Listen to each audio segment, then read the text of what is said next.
Kasus penemuan jasad seorang nenek menggegerkan warga Hilir Muara Kota Baru beberapa waktu lalu. Korban ternyata adalah korban pembunuhan.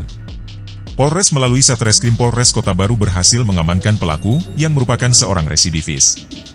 Kapolres Kota Baru, AKBP Dr. Tri Suhartanto mengatakan pelaku inisial AP, 23 tahun, asal warga Tanjung Lalak, Kota Baru.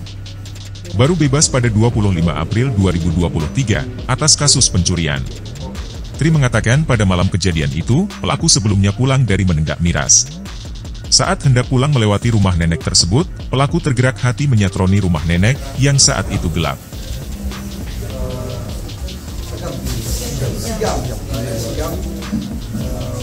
Wilayah Polres Kota Baru, di mana korbannya itu seorang ibu.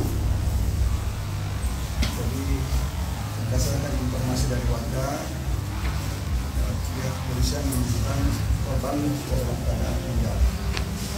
Namun itu di TKP kita menemukan adanya beberapa keganjilan.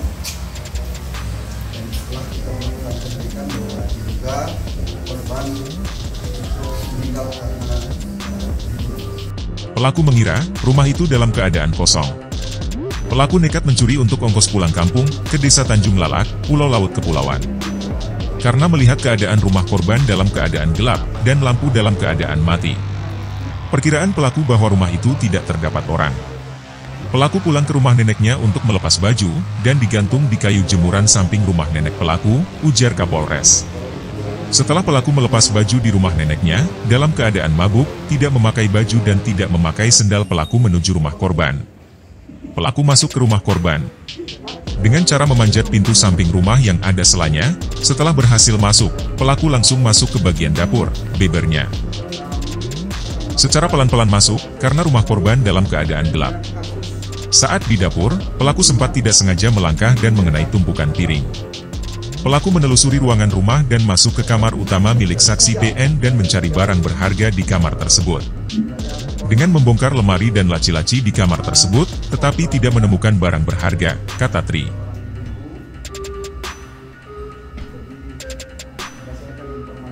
Pelaku pindah ke kamar sebelah tempat korban tidur, tetapi ia tidak dapat membuka kamar tersebut. Dikarenakan pintu dalam keadaan terkunci palang kecil, yang terbuat dari kayu dari dalam. Ia kembali ke dapur ke tumpukan piring untuk mencari alat untuk membuka pintu kamar korban. Di tumpukan piring tersebut, pelaku melihat pisau dapur dan sendok, katanya. Pelaku kemudian mengambil sendok untuk membuka pintu kamar korban, dengan cara mencongkel palang kecil kayu tersebut agar terbuka sampai akhirnya sendok itu pun patah. Setelah berhasil membuka pintu kamar korban, pelaku kembali mencari barang berharga korban di dalam lemari. Pelaku tidak mengetahui bahwa korban berada di kamar tersebut di atas ranjang karena ditutupi kain kelambu dan kamar dalam keadaan gelap. Pada saat pelaku membuka pintu lemari korban, korban terbangun dan berucap, "Siapa itu?" "Maling, maling," teriak korban kala itu.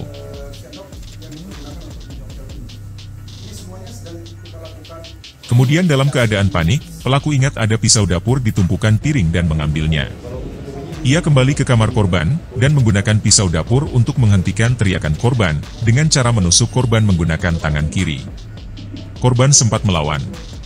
Kemudian pelaku mencekik leher korban menggunakan tangan kanan pelaku, sambil menusukkan pisau dapur ke arah korban menggunakan tangan kiri secara membabi buta sampai korban tidak berdaya. Kemudian pelaku berhenti menusuk korban. Setelah melakukan pembunuhan, pelaku sempat pulang ke kampung halamannya. Balik dari kampung, pelaku dibekuk Buser Polres Kota Baru, di dekat Terminal Hilir Muara pada 13 Mei 2023, pelaku terancam hukuman paling lama 15 tahun penjara. Metro 7. Ahmad Rajulani Husain, Kabupaten Kota Baru. Kasus pembunuhan ini, di mana pelaku adalah AP. Dia melakukan itu maksudnya ingin memiliki barang untuk tujuan untuk mencari uang untuk pulang ke rumahnya. Jangan-jangan pelaku Tanjung Lalak. Jadi dia melakukan itu memang ingin pulang ke rumahnya di Tanjung Lalak karena dia tidak punya uang. Akhirnya dia melakukan niat awalnya ingin melakukan pencurian. Dia berpikir bahwa di rumah itu dalam keadaan kosong, namun ternyata di sana ada korban yang sedang dalam keadaan tertidur, kemudian melihat adanya tersangka ini masuk dan dia berteriak. Karena berteriak gila, dia mengambil pisau yang ada di dapur milik korban, kemudian dia melakukan penusukan yang mengakibatkan korban meninggal. Untuk ancaman sendiri kita kenakan pasal 338, ancaman hukumannya 15 tahun. Apa? Pekerjaan perlu kita sampaikan juga bahwa pelaku ini residivis. Ya, jadi dia pada tanggal Maret ya, dia baru keluar, kemudian pada sebelum kejadian dia kumpul-kumpul bersama kawan-kawannya, minum-minum, kemudian dia melihat ada niatnya dia ingin pulang kampung, disitulah dia melakukan kegiatan. Sebelumnya apa yang dilakukan? Nah, sebelumnya dia kasusnya pencurian di Ganang. Jadi untuk di Ganang 3-nya termasuk di 38 juga jadwalnya? Oh, enggak, jadi kita beda ini. Kalau 363-nya kan kasus sebelumnya.